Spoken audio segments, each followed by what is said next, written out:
Karnataka deputy CM DK Shivakumar సంచలన వ్యాఖ్యలు చేశారు. మీడియా వేదికగా మాట్లాడిన ఆయన తనకు రాష్ట్ర ముఖ్యమంత్రి సిద్ధరామయ్యకు కీడు తలపెడుతున్నారని, ఈ క్రమంలో ఓ పార్టీ నేతలు తమపై చేతబడి సహా క్షుద్ర పూజలు చేయిస్తున్నారని తెలిపారు. తమ ప్రభుత్వాన్ని కూల్చేసేందుకు ఎప్పటి నుంచో కుట్ర చేస్తున్న వారే ఇలా చేస్తున్నారని ఆయన వ్యాఖ్యానించారు. కేరళలో ప్రత్యేకంగా చేతబడి క్షుద్ర పూజలు చేయడంలో దిట్టులైన మాంత్రికులను పెట్టి తమపై ఈ పూజలు చేస్తున్నట్లు తెలిసిందన్నారు. తాజాగా డీకే సంచలన వ్యాఖ్యలు చేశారు. తమ ప్రభుత్వం ఏర్పడటం కేంద్రంలోని నరేంద్ర మోదీకి రాష్ట్రంలోని డీజీఎస్ కు ఏమాత్రం ఇష్టం లేదన్నారు. అందుకే తమ ప్రభుత్వం కూల్చివేయాలని వారు కుట్రలు చేస్తున్నారని చెప్పారు. కేరళ మాంత్రికులు రహస్య ప్రాంతంలో తమపై చేతబడి క్షుద్ర పూజలు చేస్తున్నట్లు సమాచారం అందిందన్నారు. తమకు వ్యతిరేకంగా శత్రు భైరవి యాగం కూడా చేయిస్తున్నట్లు చెప్పారు.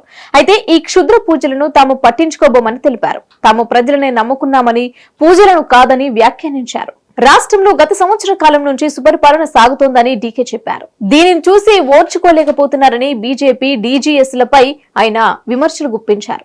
నేను ముఖ్యమంత్రి సిద్ధరామయ్య, కాంగ్రెస్ పార్టీ నాశనం కావాలని వారు కేరళలో క్షుద్ర పూజలు, చేతబడులు చేస్తున్నారన్నారు.